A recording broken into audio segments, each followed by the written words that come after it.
Bonjour, Bernard Copé, architecte. Je représente l'association qui s'appelle les architectes de la rénovation Méditerranée. Et je travaille dans la rénovation, puisque comme son nom l'indique, aussi bien de maisons individuelles que de copropriétés et d'immeubles. Alors, il y a deux questions là-dedans.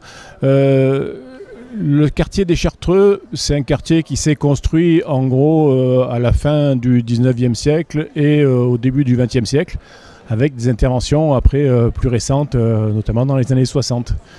Il s'est construit dans la dynamique du Palais Longchamp, c'est-à-dire de l'arrivée de l'eau à Marseille, de l'eau du canal de Provence, dans les années 1850, autour d'un noyau qui existait, qui était l'ancienne abbaye des Chartreux. Qui était une chartreuse en fait. C'est un bâti qui est assez représentatif du bâti qu'on trouve à Marseille. C'est-à-dire qu'on a une partie qui est plutôt centre-ville avec ce qu'on appelle le 3 fenêtres marseillais, c'est-à-dire l'immeuble typique avec 3 fenêtres sur rue, en R+2, entre R+2 et R+4, c'est-à-dire avec 4 niveaux au-dessus du rez-de-chaussée. Qui était des immeubles assez étroits, qui étaient bâtis en fait sur la trame des anciens mâts de navires qu'on récupérait pour la construction et pour servir de poutre. Donc c'est le bâti qui représente tous les centres-villes de Marseille, tout ce qui s'est construit entre on va dire 1850 et 1930 à peu près. Voilà. Et le quartier est un peu divers, c'est-à-dire qu'on retrouve aussi, quand on monte de l'autre côté du Jarret vers Montolivet, quelque chose qui est plus rural, avec plus des maisons de ville, parfois même des maisons individuelles, mais qui sont également, qui datent des années entre 30 et 60.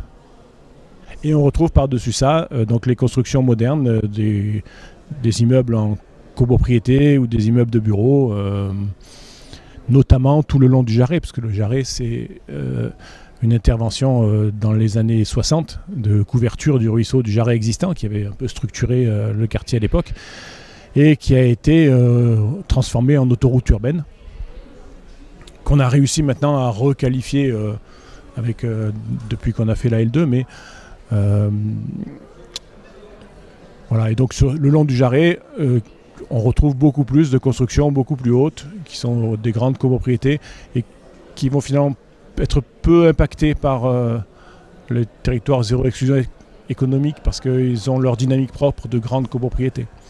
Nous, on va être beaucoup plus centré sur les petits propriétaires dans des petites structures qu'il faut aller chercher. Non, en vrai, il n'y a pas d'urgence. C'est-à-dire, il y a une urgence générale sur la ville de Marseille, parce que la ville de Marseille est un bâti qui est peu entretenu, mais qui est peu entretenu de manière générale, donc qui est peu entretenu au niveau énergétique, mais également au niveau structurel, de l'étanchéité des toitures, de l'imperméabilisation des façades. Bon, on l'a bien vu dans les drames récents sur lesquels on va pas revenir. Donc il faut mettre en place un processus d'amélioration globale du bâti. Bon, c'est beaucoup en cours sur la partie centre-ville. Et maintenant, il faut faire rentrer le côté énergétique dans la danse. Et c'est une des raisons du choix des Chartreux, qui est un quartier ni riche ni pauvre, dans lequel il y a une grande diversité d'habitats, où on retrouve en fait toutes les typologies qui construisent Marseille. Donc l'idée de se servir de ce quartier comme pilote pour intervenir ensuite aussi bien sur des quartiers plus pauvres, quartier nord ou le centre-ville proprement dit, ou des quartiers plus riches. On aura tiré beaucoup d'enseignements de ce quartier, on va dire milieu de gamme. Voilà. C'est terminé ? Merci.